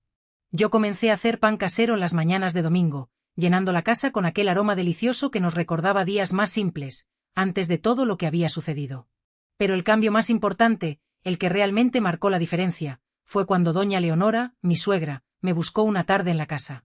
Yo estaba sola, arreglando el jardín que habíamos comenzado a cultivar en el fondo, un proyecto que nos ilusionaba mucho. Elena, dijo con la voz suave y los ojos humedecidos, transmitiéndome su preocupación. Necesito pedirte perdón. Usted no tiene culpa de nada, respondí confusa, sin entender a qué se refería. Ella se sentó en el banco de madera que Leonardo había hecho con sus propias manos, las manos temblorosas en el regazo, presa de la angustia. Sí que la tengo. Vi las señales, el modo como Gabriel te miraba, como siempre preguntaba sobre ustedes, con una obsesión enfermiza. Lo vi, pero no quise creerlo, me negué a aceptar la verdad. Una madre siempre quiere pensar lo mejor de sus hijos, siempre espera que la bondad prevalezca. Quedé en silencio, sin saber qué decir, sintiendo una profunda compasión por ella. Doña Leonora continuó hablando, con la voz entrecortada por la emoción. Gabriel siempre fue diferente desde niño. Donde Leonardo construía, él destruía. Donde uno ayudaba, el otro lastimaba. Tantas veces pensé en buscar ayuda, pero en aquella época, en aquel lugar, ¿quién hablaba de esas cosas? ¿A quién podía recurrir? Me contó cómo Gabriel de niño mataba pequeños animales y los escondía, cómo mentía compulsivamente, cómo manipulaba a las personas a su alrededor, mostrando una falta de empatía y remordimiento. Es una enfermedad del alma, dijo con resignación. Algo que ni el amor de una madre consiguió curar. Algo que lo corrompió desde adentro. Oír aquello fue como encontrar la pieza que faltaba en un rompecabezas complejo, como entender finalmente la naturaleza de la maldad de Gabriel. No era solo celos del hermano o un deseo momentáneo, había algo fundamentalmente mal con él, algo que tenía raíces mucho más profundas de lo que yo podría imaginar, un trastorno psicológico que lo había llevado a cometer actos atroces. Él no va a volver, garantizó doña Leonora, con una determinación inquebrantable. Juvenal amenazó con entregarlo a la policía si se acerca a cualquiera de nosotros nuevamente. No va a volver a lastimarte, te lo juro. Fue en ese momento que comprendí que no estaba sola en este dolor, que toda la familia de Leonardo había sido herida por las acciones de Gabriel, que todos estaban luchando para encontrar un camino a través de lo que había sucedido. Una semana después de esa conversación, Leonardo me sorprendió al llegar a casa con un sobre marrón en sus manos. ¿Qué es esto?, pregunté curiosa, examinando el sobre. Documentos, respondió con una expresión seria que raramente veía en su rostro. Para mudarnos de ciudad, si quieres, para empezar de cero en otro lugar. Para recomenzar en un lugar donde nadie nos conozca, donde no haya recuerdos dolorosos, donde podamos construir una vida nueva sin la sombra del pasado, añadió. La oferta me tomó por sorpresa, no esperaba que propusiera algo así. Salir de Guanajuato, dejar atrás el lugar donde había crecido, donde mi familia vivía, significaba renunciar a mis raíces, a mi identidad. Sé que es pedir mucho, continuó viendo mi vacilación, mi indecisión. Pero pensé que tal vez en otro lugar podríamos construir algo nuevo, sin sombras, sin el peso del pasado. Si no quieres, lo entenderé, pero quería que supieras que estoy dispuesto a hacer lo que sea necesario para que seas feliz. Aquella noche no conseguí dormir, dando vueltas en la cama sin encontrar una posición cómoda. Me quedé pensando en la propuesta de Leonardo, en las posibilidades que se abrían ante mí, en los pros y los contras de comenzar una vida nueva en otro lugar. Un nuevo comienzo, lejos de las miradas de lástima de los vecinos, de los susurros a mis espaldas, de los recuerdos dolorosos que parecían impregnados en cada rincón del pequeño Guanajuato.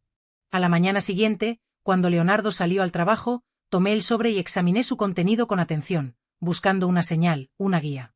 Había información sobre Guadalajara, sobre oportunidades de empleo para él, sobre un pequeño departamento para alquilar cerca de un parque, un lugar tranquilo y seguro. Él había investigado todo meticulosamente, pensando en cada detalle, demostrando un cuidado y una dedicación que me conmovieron profundamente. No era solo una fuga, era una prueba de cuánto estaba dispuesto a sacrificar para darme una oportunidad de curación, de recomenzar nuestra vida, de construir un futuro mejor. Pero mientras miraba aquellos papeles, con información detallada sobre una vida nueva en otra ciudad, una certeza crecía dentro de mí, una convicción que se fortalecía a medida que reflexionaba. Huir no era la respuesta, escapar no era la solución. Si saliéramos de Guanajuato como quien escapa de un incendio, llevando con nosotros el miedo y la desconfianza, aquella noche en la cabaña nos seguiría como una sombra que se extiende al ponerse el sol, persiguiéndonos donde quiera que fuéramos. Cuando Leonardo volvió del trabajo, yo había preparado una cena simple, pero reconfortante: arroz, frijoles y un pollo asado, siguiendo la receta que su madre me había enseñado. No quiero irme, dije en cuanto entró por la puerta, con una decisión inesperada en mi voz. Quiero quedarme aquí y enfrentar esto juntos. No quiero dejar que el miedo nos controle.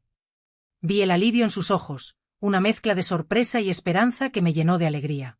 ¿Estás segura?, preguntó con incredulidad. Pensé que salir de aquí te ayudaría a olvidar. Si salimos corriendo, él gana, respondí con una convicción que me sorprendió a mí misma, sintiendo una fuerza interior que desconocía. Estoy cansada de sentirme una víctima, Leo. Quiero mi vida de vuelta, nuestra vida. No voy a permitir que Gabriel nos arruine el futuro. Aquella noche, por primera vez desde lo ocurrido, dormí en nuestra habitación, en la cama que habíamos compartido tantas veces, intentando recuperar la intimidad perdida. No nos tocamos más allá de nuestras manos encontrándose sobre el colchón, un gesto tímido y cauteloso, pero era un comienzo, un paso pequeño pero firme en dirección a algo que parecía imposible apenas algunos meses antes: la reconstrucción de nuestro amor. Las semanas que siguieron fueron marcadas por pequeñas conquistas, por avances lentos pero constantes. Comencé terapia con la doctora Zenaida, una psicóloga que venía de León una vez por semana para atender pacientes en Guanajuato, ofreciendo una ayuda profesional que era difícil de encontrar en nuestra pequeña ciudad. Era raro encontrar ese tipo de apoyo en aquella época, especialmente en una ciudad pequeña y tradicional, y costaba más de lo que podíamos pagar cómodamente, pero Leonardo insistió en que era fundamental para mi recuperación. Nada es más importante que tu salud, Elena, dijo con firmeza. Trabajaré horas extras si es necesario para pagar la terapia. Con la doctora Zenaida aprendí a nombrar lo que había sucedido, a ponerle palabras a mi trauma, a externalizar mis emociones. No era solo una traición o una violación, era una violación, un crimen horrendo que había marcado mi vida para siempre, una palabra que apenas conseguía pronunciar en los primeros encuentros, pero que necesitaba asumir para poder sanar. Aprendí que mi miedo, mi rabia, mi confusión eran reacciones normales a un trauma anormal, que no había un plazo para la curación, que cada persona encuentra su propio camino a través de la oscuridad, a su propio ritmo. Fue ella quien sugirió que volviera a estudiar, que buscara una actividad que me apasionara y me ayudara a ocupar mi mente con cosas nuevas. Ocupa tu mente con cosas nuevas, aconsejó, no para olvidar lo que sucedió, sino para recordar que hay más en ti que ese dolor, que eres una persona valiosa con mucho que ofrecer al mundo. Me matriculé en el curso. Comenzamos lentamente a reconstruir nuestra intimidad física. Al principio, fueron apenas roces de manos, abrazos fugaces, luego besos cautelosos, casi como adolescentes que descubren el amor por primera vez. Cada avance se discutía, cada límite se respetaba con sumo cuidado. Podemos parar cuando quieras, Leonardo siempre me decía, no hay ninguna prisa. La primera vez que hicimos el amor después de lo que ocurrió fue casi un año después. Fue una experiencia distinta a todo lo que yo había imaginado para nuestra vida conyugal. Había lágrimas que se mezclaban con los besos, pausas necesarias para respirar profundamente, para confirmar que todo estaba bien, pero también una ternura inmensa, una comprensión mutua que quizás nunca hubiéramos alcanzado de otra forma.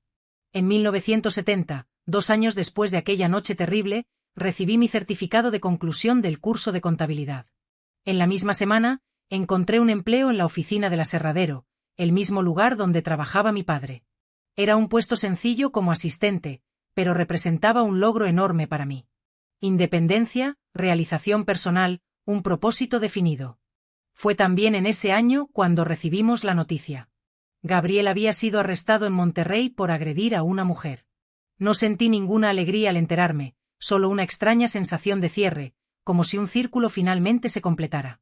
Él nunca cambiará, dijo Leonardo cuando lo supimos.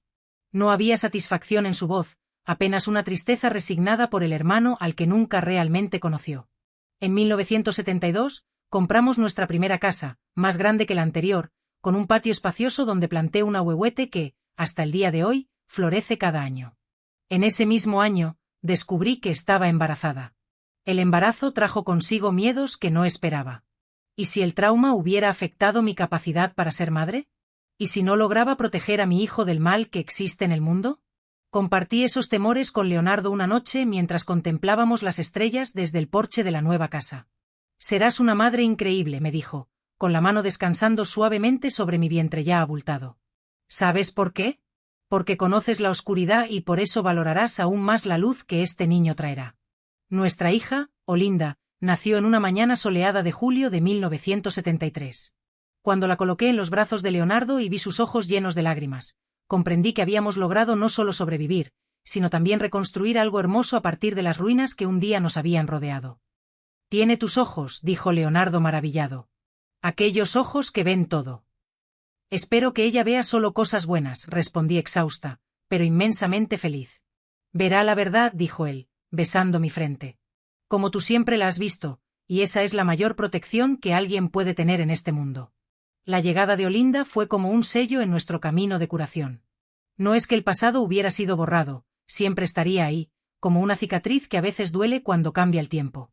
Pero habíamos aprendido a cargar con esa historia sin permitir que definiera quiénes éramos o en qué podíamos convertirnos. En los años siguientes, tuvimos 2 hijos más, Geraldo en 1975 e Ignacio en 1978. Leonardo expandió el taller contratando a más mecánicos, convirtiéndose en una referencia en la región. Yo continué trabajando con la contabilidad, y eventualmente abrí mi propia pequeña oficina en el centro de la ciudad. Y cuando la gente preguntaba cómo habíamos construido un matrimonio tan sólido, tan lleno de respeto y cariño, intercambiábamos una mirada cómplice que decía mucho más de lo que las palabras podrían expresar. Sabíamos el precio que habíamos pagado por esa felicidad, las batallas que habíamos librado en las sombras para llegar hasta allí. Algunas heridas nunca cicatrizan por completo. Hay noches, incluso ahora, tantos años después, en que me despierto sobresaltada, con el corazón latiendo con fuerza, fragmentos de aquella pesadilla aún vivos en algún rincón de mi mente. Pero cuando eso sucede, Leonardo, ahora con el cabello canoso, las manos aún más curtidas por el trabajo de toda una vida, apenas sostiene mi mano en la oscuridad, un recordatorio silencioso de que no estoy sola, nunca más lo estaré. Estamos aquí, siempre dice, sobrevivimos. Y es verdad. Contra toda probabilidad, contra la oscuridad que casi nos tragó, nosotros sobrevivimos. Más que eso, aprendimos a vivir nuevamente, a amar nuevamente, a confiar nuevamente. Un logro que, mirando hacia atrás, parece casi imposible, pero que construimos día a día, elección tras elección, hasta que la luz finalmente superó a las sombras. Hoy, a los 76 años, vivo una vida tranquila aquí en Guanajuato, en la misma casa donde criamos a nuestros hijos, donde planté aquel ahuehuete, que ahora es tan alto que da sombra a casi todo el patio. Leonardo, mi compañero de vida, tiene 78 años, está más tranquilo y pausado que antes, pero con los mismos ojos gentiles que me conquistaron en aquella farmacia hace tantos años.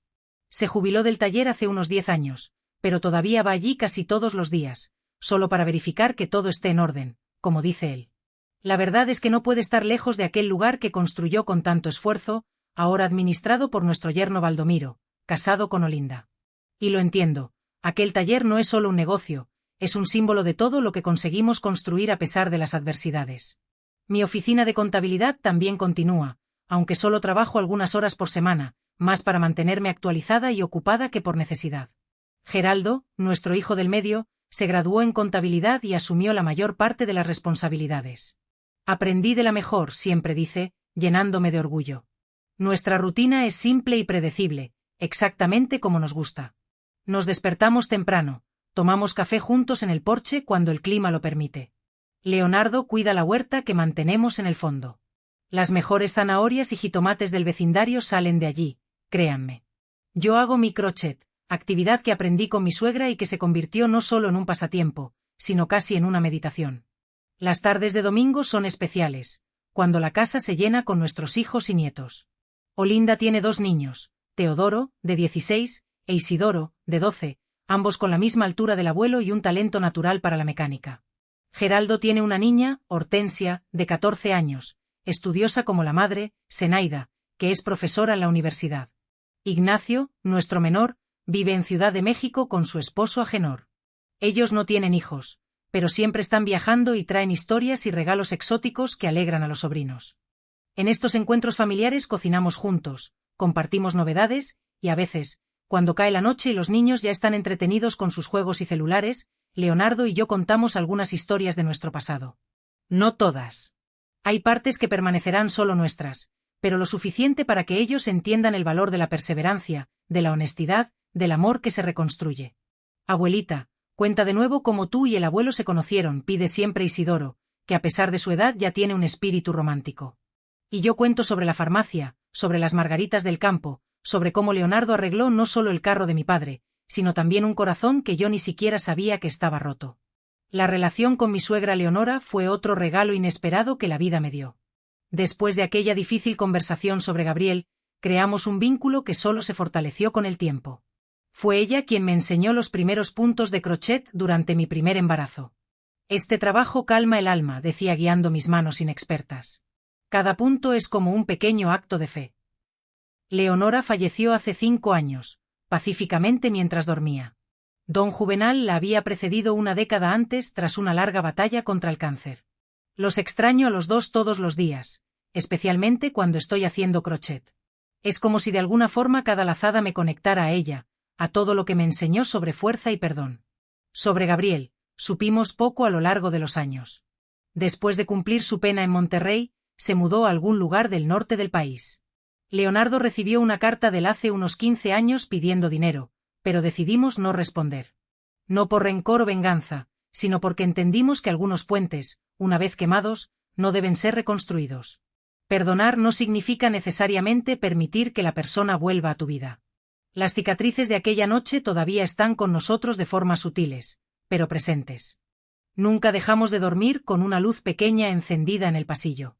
Leonardo todavía se despierta a veces cuando me levanto durante la noche, incluso después de tantos años. Un reflejo protector que el tiempo no borró. Y yo todavía tengo días en que recuerdos indeseados regresan, traídos por un olor, una música, un sueño. Pero aprendimos a vivir no a pesar de esas cicatrices, sino con ellas. Son parte de nuestra historia, marcas de batallas que vencimos, recuerdos de cuán fuerte puede ser el espíritu humano cuando es confrontado con la oscuridad. Nuestra casa es un reflejo de eso, acogedora, llena de luz, con puertas y ventanas que dejamos abiertas siempre que el clima lo permite. Las paredes están cubiertas de fotografías de familia, cada una contando un capítulo de la vida que construimos. Nuestra boda. Tuvimos una pequeña ceremonia de renovación de votos en nuestro aniversario. El nacimiento de los hijos, graduaciones, bodas, nuestros primeros nietos. En un estante especial en la sala, guardo mis manteles de crochet más elaborados, aquellos que no tengo el valor de usar en el día a día. Cada uno representa un periodo de mi vida, un conjunto de emociones y recuerdos tejidos junto con los hilos coloridos. El más antiguo, un pequeño centro de mesa en tonos de azul y blanco, fue hecho durante mi recuperación. El más reciente, una colcha de colores vibrantes, fue un proyecto de un año entero que completé para el nacimiento de nuestro primer bisnieto, que debe llegar en algunos meses. La hija de Olinda está embarazada y apenas podemos esperar para conocer al pequeño Ananías. Leonardo a veces bromea diciendo que voy a envolver el mundo entero en hilo de crochet si me dejan. Su abuelita está tratando de calentar el planeta entero, un cuadradito a la vez, les dice a los nietos que ríen y fingen esconderse bajo las mantas coloridas que hago. Y tal vez haya una verdad en eso. Cada pieza que creo es como un pequeño acto de defensa contra el frío, contra la oscuridad, contra todo lo que un día intentó destruirnos. Cada punto, cada lazada es un todavía estamos aquí silencioso. Un testimonio de que el amor puede sobrevivir a las peores tormentas. Nuestra vida hoy es lo que siempre soñamos, no perfecta, no sin desafíos, pero auténtica y construida con nuestras propias manos, ladrillo por ladrillo, punto por punto. Es una vida que conquistamos, no apenas recibimos, y tal vez por eso la valoramos tanto. Cuando miro a Leonardo, ahora con el cabello completamente blanco y el paso más lento, todavía veo al muchacho de sonrisa gentil que entraba en la farmacia buscando medicina para su madre. Y sé que cuando él me mira, ve más allá de las arrugas y del cabello canoso. Ve a la niña de ojos observadores que notó una mancha de grasa en su camisa en aquel primer encuentro. Y eso, mis queridos, es tal vez la mayor bendición de todas, tener a tu lado a alguien que ve no solo quién eres, sino quien siempre fuiste y quien aún puedes ser. Mis queridos, al llegar al final de esta historia, quiero dejar un mensaje de corazón para quien está enfrentando su propia tormenta. Cuando pasé por aquella noche terrible, pensé que jamás volvería a ser feliz, pero la vida me enseñó que somos mucho más fuertes de lo que imaginamos. Aprendí que mis arrugas son mapas de supervivencia, cada una cuenta una historia de dolor superado.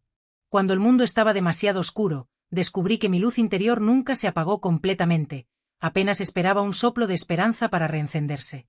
El trauma deja cicatrices invisibles, pero la recuperación muestra que podemos florecer incluso después de la tormenta, como el ahuehuete de mi patio que pierde todas las hojas en el invierno, pero explota en flores doradas en la primavera. Mi experiencia me enseñó que nuestra historia no termina en los capítulos dolorosos. Siempre hay una página nueva esperando para ser escrita. Descubrí que mi voz, incluso temblorosa, tiene poder cuando decido usarla. La edad me dio sabiduría para entender que nunca es tarde para recomenzar. Cada momento de alegría que viví, cada nacimiento, cada aniversario, cada domingo en familia, fue una prueba de que no fui vencida, de que elegí la vida a pesar de todo. Si estás viviendo tu propio valle de sombras, busca ayuda. No hay vergüenza en pedir apoyo, no hay debilidad en compartir tu dolor. La verdadera valentía está en dar el primer paso hacia la sanación. Confía en tus ojos observadores, aquellos que ven más allá de las apariencias. Confía en tu corazón, que sabe distinguir el amor verdadero de sus imitaciones, y confía en el tiempo, que no cura todo, pero trae perspectivas que no conseguimos ver durante la tormenta. Mis amores que me han acompañado hasta aquí, este no es solo un vídeo más para que ustedes vean, es una invitación para un viaje de transformación. Si mis palabras tocaron su corazón, ayúdenme a construir una familia de personas que creen en el poder de la superación y de la esperanza. Aprieten el botón de suscripción ahora mismo y escriban en los comentarios: yo elijo renacer. Ese será nuestro código secreto, nuestra forma de decir que no importa cuán difícil haya sido la vida, estamos eligiendo la luz, el recomienzo, la fuerza que viene después de las lágrimas. Cada semana voy a elegir a alguien que comentó yo elijo renacer para dedicarle un vídeo especial con un mensaje particular de esperanza. Puede ser usted. Es mi forma de retribuir el cariño que recibo diariamente de ustedes, mis queridos. Desde el fondo de mi corazón, gracias por escucharme. Que Dios bendiga a cada uno de ustedes. Y recuerden, mientras haya vida, hay posibilidad de recomenzar, mientras haya amor, hay esperanza. Con cariño, esta abuelita que un día tuvo miedo hasta de su propia sombra, pero aprendió que después de la noche más oscura siempre viene un nuevo amanecer. Sí. Con suavidad, casi con reverencia, retomamos la senda de nuestra intimidad física. No fue un camino apresurado, sino una danza lenta y delicada. Primero, simples roces de manos, un tímido entrelazar de dedos que transmitía más de lo que las palabras podían expresar. Luego, abrazos breves, instantes fugaces de consuelo y cercanía, buscando en el contacto un refugio seguro. Después, llegaron los besos, cautelosos y exploratorios, como si fuéramos adolescentes descubriendo la magia del amor por primera vez. Cada paso era un territorio nuevo, un terreno inexplorado que avanzábamos con suma precaución, guiados por el respeto y la comunicación constante. Podemos parar cuando quieras, me repetía Leonardo, su voz llena de ternura y comprensión. No hay ninguna prisa, mi amor. Este es nuestro ritmo, el que nos haga sentir cómodos y seguros. La primera vez que volvimos a unir nuestros cuerpos después de aquella noche aciaga fue casi un año después. Fue una experiencia profundamente diferente a todo lo que yo había imaginado para nuestra vida conyugal. Las expectativas, las fantasías construidas a lo largo de los años, se desvanecieron ante la realidad de nuestra vulnerabilidad compartida.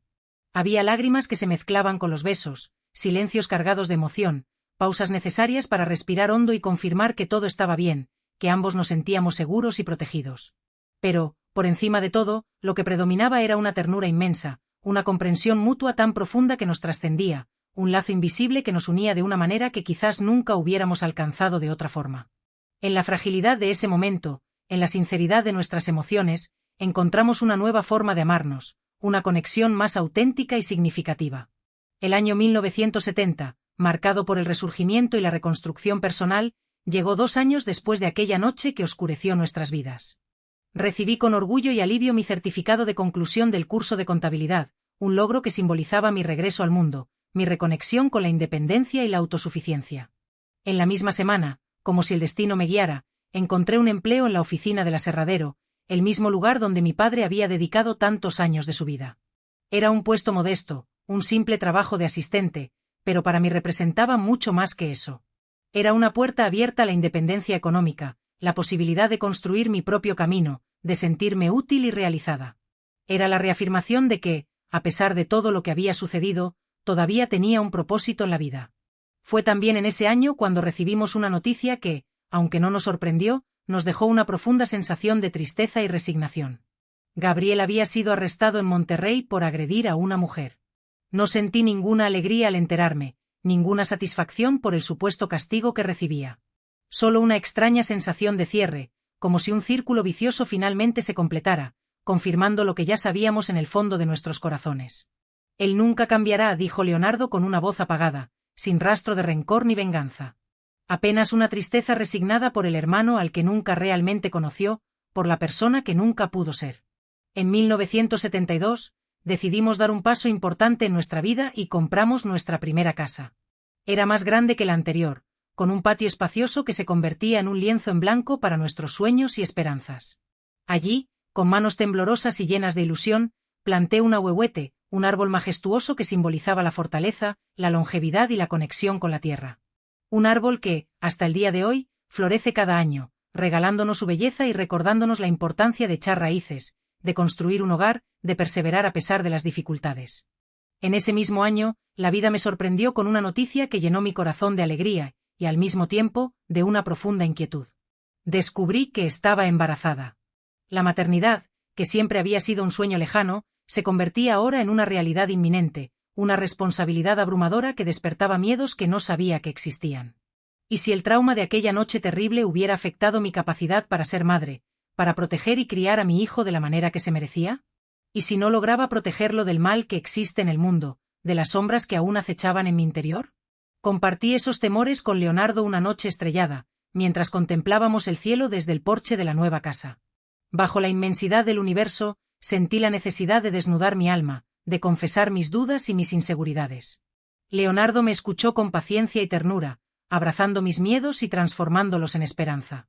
Serás una madre increíble, me dijo con una sonrisa cálida y reconfortante, con la mano descansando suavemente sobre mi vientre ya abultado. ¿Sabes por qué? Porque conoces la oscuridad y, por eso, valorarás aún más la luz que este niño traerá a nuestras vidas. Porque sabrás protegerlo, guiarlo y enseñarle a amar, a pesar de todo. Nuestra hija, Olinda, llegó al mundo en una radiante mañana de julio de 1973. Su nacimiento fue como un bálsamo para nuestras heridas, una promesa de futuro, un recordatorio de que la vida siempre encuentra la forma de abrirse paso, incluso en los terrenos más áridos. Cuando la coloqué en los brazos de Leonardo y vi sus ojos inundados de lágrimas de felicidad, comprendí que habíamos logrado algo extraordinario. No solo habíamos sobrevivido a la tragedia, sino que también habíamos sido capaces de reconstruir algo hermoso a partir de las ruinas, de crear una nueva realidad llena de amor, esperanza y significado. Tiene tus ojos, dijo Leonardo con voz temblorosa, maravillado por la perfección de aquel pequeño ser. Aquellos ojos que ven todo, que descubren la verdad oculta tras las apariencias. Espero que ella vea solo cosas buenas, respondí exhausta, pero inmensamente feliz, con la mirada fija en el rostro angelical de mi hija. Verá la verdad, dijo Leonardo, besando mi frente con ternura. Como tú siempre la has visto, y esa es la mayor protección que alguien puede tener en este mundo. La capacidad de discernir el bien del mal, la luz de la oscuridad. La llegada de Olinda fue como un sello definitivo en nuestro arduo camino de curación. No significó que el pasado hubiera sido borrado por completo, porque las cicatrices, tanto físicas como emocionales, siempre estarían ahí, como recordatorios constantes de lo que habíamos vivido. Pero habíamos aprendido a cargar con esa historia sin permitir que definiera quiénes éramos ni en qué podíamos convertirnos. Habíamos aprendido a transformar el dolor en fortaleza, la tristeza en esperanza, la desesperación en amor. En los años siguientes, nuestra familia creció y se expandió con la llegada de 2 hijos más, Geraldo en 1975 e Ignacio en 1978. Leonardo, impulsado por su espíritu emprendedor y su pasión por la mecánica, expandió el taller contratando a más empleados, convirtiéndose en una referencia en la región y ganándose el respeto y la admiración de sus colegas y clientes. Yo, por mi parte, continué trabajando con la contabilidad, desarrollando mis habilidades y conocimientos hasta que, finalmente, me sentí preparada para dar el gran paso y abrir mi propia pequeña oficina en el centro de la ciudad. Y cuando la gente, curiosa y admirada, nos preguntaba cómo habíamos logrado construir un matrimonio tan sólido, tan lleno de respeto, cariño y admiración mutua, intercambiábamos una mirada cómplice que decía mucho más de lo que las palabras podrían expresar. Una mirada que resumía nuestra historia, nuestras luchas, nuestros sacrificios, nuestros triunfos. Sabíamos el precio que habíamos pagado por esa felicidad, las batallas que habíamos librado en las sombras para superar nuestros miedos y fantasmas, las decisiones difíciles que habíamos tomado para proteger nuestro amor y construir un futuro juntos. Algunas heridas, por profundas que sean, nunca cicatrizan por completo. Hay noches, incluso ahora, tantos años después de aquel infierno, en que me despierto sobresaltada, con el corazón latiendo con fuerza, presa de la angustia y el terror. Fragmentos de aquella pesadilla, imágenes y sonidos que creía haber enterrado para siempre, resurgen con una fuerza inusitada, atormentando mi mente y perturbando mi descanso. Pero cuando eso sucede, cuando la oscuridad amenaza con consumirme, Leonardo, mi compañero de vida, mi roca, mi refugio seguro, siempre está ahí para mí. Ahora con el cabello canoso, las manos aún más curtidas por el trabajo de toda una vida, pero con la misma mirada llena de amor y ternura que me enamoró hace tantos años. Apenas sostiene mi mano en la oscuridad, un gesto sencillo pero poderoso que me transmite calma, seguridad y esperanza. Un recordatorio silencioso de que no estoy sola, de que nunca más lo estaré. Estamos aquí, siempre dice, con una voz suave y reconfortante. Sobrevivimos, mi amor. Juntos. Y es verdad. Contra toda probabilidad, contra la oscuridad que intentó destruirnos, contra el dolor que nos paralizó, nosotros sobrevivimos.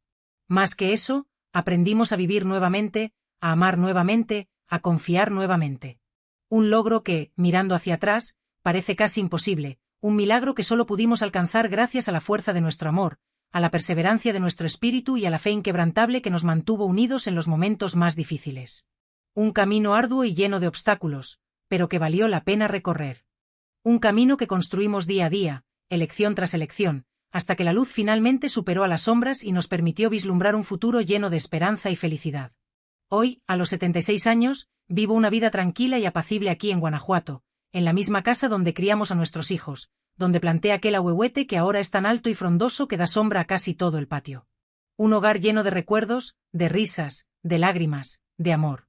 Un espacio sagrado donde se respira la paz y la armonía. Leonardo, mi compañero de viaje, mi eterno enamorado, tiene 78 años. Está más tranquilo y pausado que antes, los años han dejado su huella en su cuerpo, pero sus ojos conservan la misma chispa, la misma bondad, la misma gentileza que me conquistaron en aquella farmacia hace tantos años. Se jubiló del taller hace unos 10 años, pero no puede estar lejos de aquel lugar que construyó con tanto esfuerzo y dedicación. Por eso, va allí casi todos los días, solo para verificar que todo esté en orden, para saludar a sus antiguos empleados, para revivir los recuerdos de una vida dedicada al trabajo y al servicio. Solo quiero asegurarme de que todo esté bien, dice con una sonrisa, tratando de disimular su apego a aquel lugar. La verdad es que no puede estar lejos de aquel taller, porque no es solo un negocio, es un símbolo de su perseverancia, de su esfuerzo, de su capacidad para superar las adversidades y construir un legado. Es un lugar donde dejó parte de su alma, donde forjó amistades duraderas, donde demostró su talento y su pasión por la mecánica. Ahora, el taller está administrado por nuestro yerno Baldomiro, casado con Olinda, quien ha sabido mantener la calidad y el prestigio que Leonardo construyó a lo largo de los años. Mi oficina de contabilidad también continúa funcionando, aunque ya no trabajo a tiempo completo. Solo dedico algunas horas por semana, más para mantenerme activa, para sentirme útil, que por necesidad económica. Geraldo, nuestro hijo del medio, se graduó en contabilidad y ha asumido la mayor parte de las responsabilidades de la oficina. Aprendí de la mejor, siempre dice, llenándome de orgullo y satisfacción. Nuestra rutina diaria es simple y predecible, exactamente como nos gusta. Nos despertamos temprano, tomamos café juntos en el porche, disfrutando de la tranquilidad de la mañana y del aroma de las flores del jardín. Leonardo se dedica con esmero a cuidar la huerta que mantenemos en el fondo del patio. Allí cultiva las mejores zanahorias, los tomates más jugosos y las hierbas aromáticas más frescas del vecindario.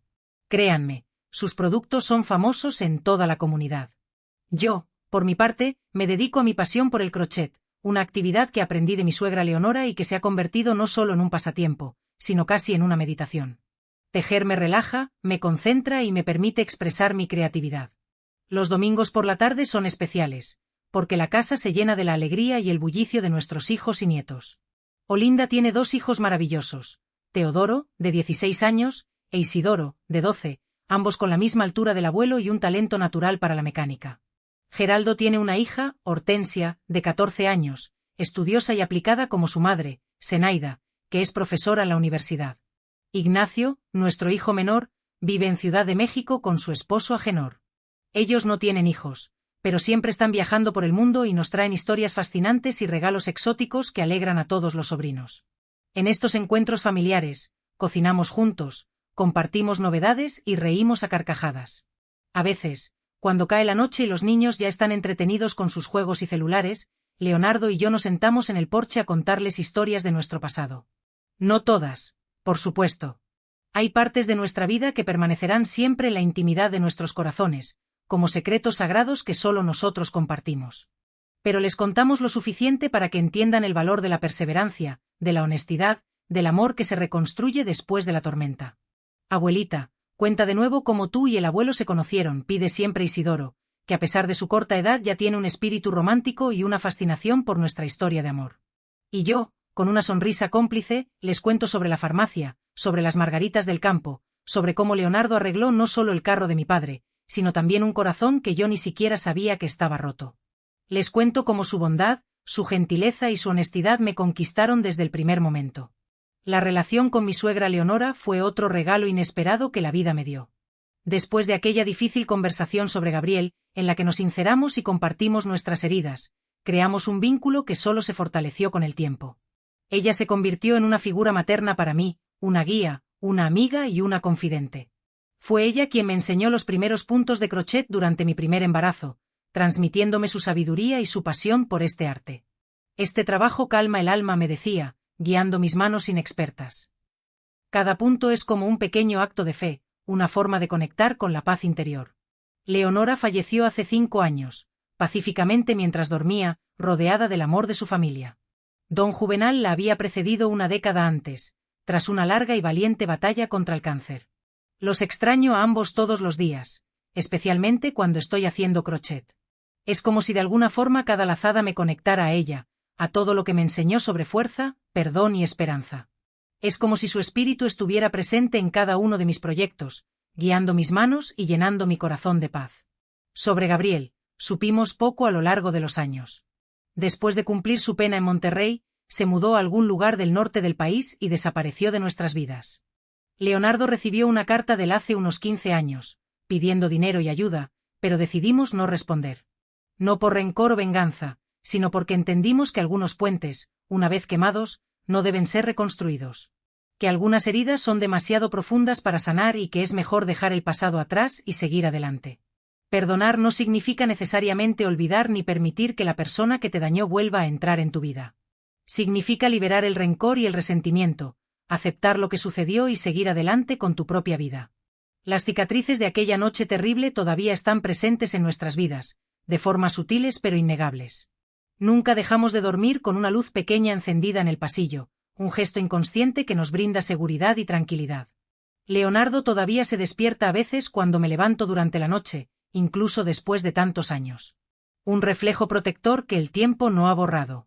Y yo todavía tengo días en que recuerdos indeseados regresan a mi mente, traídos por un olor, una música, un sueño. Pero hemos aprendido a vivir no a pesar de esas cicatrices, sino con ellas. A aceptarlas como parte de nuestra historia, como marcas de batallas que hemos vencido, como recordatorios de cuán fuerte puede ser el espíritu humano cuando es confrontado con la oscuridad. Nuestra casa es un reflejo de eso, acogedora, llena de luz, con puertas y ventanas que dejamos abiertas siempre que el clima lo permite, invitando a la vida a entrar en nuestro hogar. Las paredes están cubiertas de fotografías de familia, cada una contando un capítulo de la vida que hemos construido juntos. Nuestra boda, el nacimiento de nuestros hijos, las graduaciones, las bodas de nuestros hijos, el nacimiento de nuestros primeros nietos. Momentos de felicidad, de orgullo, de amor. Momentos que atesoramos en nuestros corazones y que nos recuerdan lo afortunados que somos. En un estante especial en la sala, guardo mis manteles de crochet más elaborados, aquellos que no tengo el valor de usar en el día a día. Cada uno representa un periodo de mi vida, un conjunto de emociones y recuerdos tejidos junto con los hilos coloridos. El más antiguo, un pequeño centro de mesa en tonos de azul y blanco, fue hecho durante mi recuperación, como una forma de canalizar mi energía y mi creatividad. El más reciente, una colcha de colores vibrantes, fue un proyecto de un año entero que completé para el nacimiento de nuestro primer bisnieto, que debe llegar en algunos meses. La hija de Olinda está embarazada y apenas podemos esperar para conocer al pequeño Ananías. Leonardo a veces bromea diciendo que voy a envolver el mundo entero en hilo de crochet si me dejan. Su abuelita está tratando de calentar el planeta entero, un cuadradito a la vez, les dice a los nietos, que ríen y fingen esconderse bajo las mantas coloridas que hago. Y tal vez haya una verdad en eso. Cada pieza que creo es como un pequeño acto de defensa contra el frío, contra la oscuridad, contra todo lo que un día intentó destruirnos. Cada punto, cada lazada es un todavía estamos aquí silencioso, un testimonio de que el amor puede sobrevivir a las peores tormentas, de que la esperanza siempre renace después de la noche más oscura. Nuestra vida hoy es lo que siempre soñamos, no perfecta, no exenta de desafíos, pero auténtica y construida con nuestras propias manos, ladrillo por ladrillo, punto por punto. Es una vida que conquistamos, no que simplemente recibimos, y tal vez por eso la valoramos tanto. Cada día es un regalo, una oportunidad para amar, para reír, para disfrutar de las pequeñas cosas que nos hacen felices. Cuando miro a Leonardo, ahora con el cabello completamente blanco y el paso más lento, todavía veo al muchacho de sonrisa gentil que entraba en la farmacia buscando medicina para su madre. Y sé que cuando él me mira, ve más allá de las arrugas y del cabello canoso. Ve a la niña de ojos observadores que notó una mancha de grasa en su camisa en aquel primer encuentro. Y eso, mis queridos, es tal vez la mayor bendición de todas. Tener a tu lado a alguien que te conoce de verdad, que ve no solo quién eres, sino quien siempre fuiste y quien aún puedes ser. Alguien que te ama incondicionalmente, con tus virtudes y tus defectos, con tus fortalezas y tus debilidades. Alguien que te acompaña en el camino de la vida, en las buenas y en las malas, y que te ayuda a convertirte en la mejor versión de ti mismo.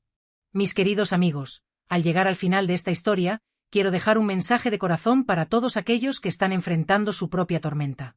Para aquellos que se sienten perdidos, desesperados o sin esperanza. Cuando pasé por aquella noche terrible, pensé que jamás volvería a ser feliz, que mi vida había terminado. Pero la vida me enseñó que somos mucho más fuertes de lo que imaginamos, que tenemos una capacidad innata para superar las adversidades y reconstruirnos después de la caída. Aprendí que mis arrugas son mapas de supervivencia, que cada una cuenta una historia de dolor superado, de obstáculos vencidos, de lecciones aprendidas. Que la edad no es una carga, sino un tesoro de sabiduría y experiencia. Cuando el mundo estaba demasiado oscuro, cuando sentía que no podía más, descubrí que mi luz interior nunca se apagó completamente, que solo esperaba un soplo de esperanza para reencenderse y brillar con más fuerza que nunca. El trauma deja cicatrices invisibles, heridas profundas que tardan en sanar. Pero la recuperación es posible, y el camino hacia la sanación nos enseña que podemos florecer incluso después de la tormenta, como el ahuehuete de mi patio, que pierde todas las hojas en el invierno, pero explota en flores doradas en la primavera, regalándonos su belleza y recordándonos que la vida siempre renace. Mi experiencia me enseñó que nuestra historia no termina en los capítulos dolorosos.